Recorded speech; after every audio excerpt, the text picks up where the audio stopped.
Hi everyone, today we're looking at driver certifications and trainings your fleet drivers must have. Hello managers, welcome to another edition. Today we will discuss the 3 driver certifications and trainings your fleet drivers must have before they are allowed to operate a fleet in your company.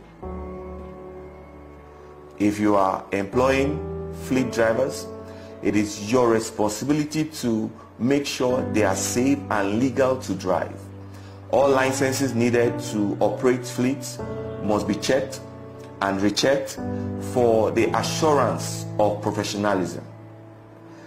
The reasons they require these certifications and trainings is for protection against issues arising tomorrow. On one hand, you can have an incompetent driver that would delay your fleet, or you might have a driver that would damage lives and properties, leaving you with legal cases. Here are the 3 driver certifications your fleet drivers must have. Number 1 is driver's license.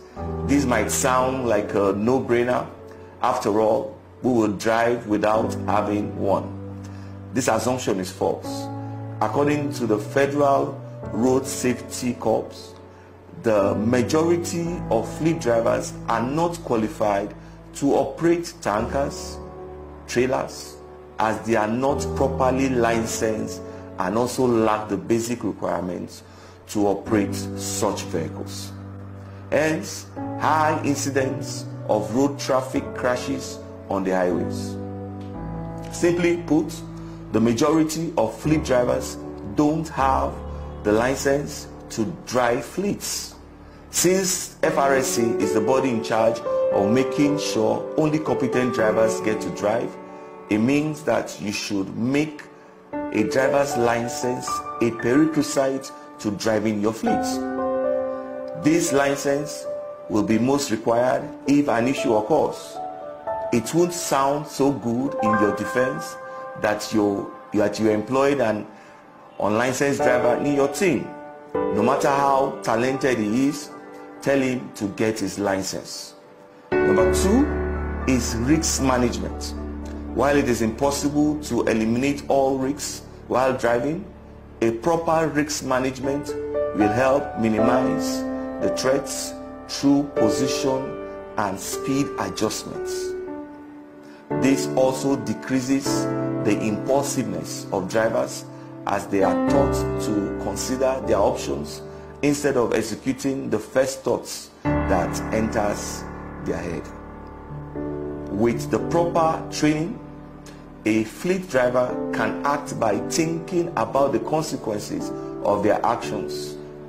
And for example, if I speed up and the other driver speeds up in a race of who gets the lane, what will be the outcome? According to the FRSC, risk management for fleet drivers there are options every driver must consider. A is risk avoidance. When the potential for personal risk to life or property is high, individuals need to choose not to attempt the activity. B is risk prevention. Most driving situations pose a variety of dangers that can be corrected before the driver gets behind the wheels. C is risk reduction. While risk prevention actions are applied in advance of being exposed to the risks, risk reduction methods are applied while participating in the task. These are the things your drivers ought to know. So next time, ask them for their risk management certifications. And if they are already working with you, send them to take these courses.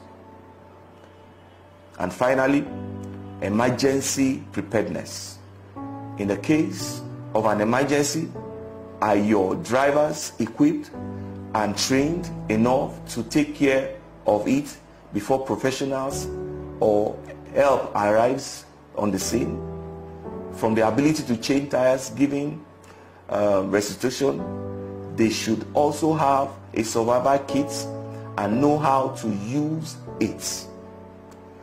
These are the 3 certifications your driver must have. And if you have other ones, please tell us on the comments below. Thank you for watching. My name is Shino Salako from Salcoms.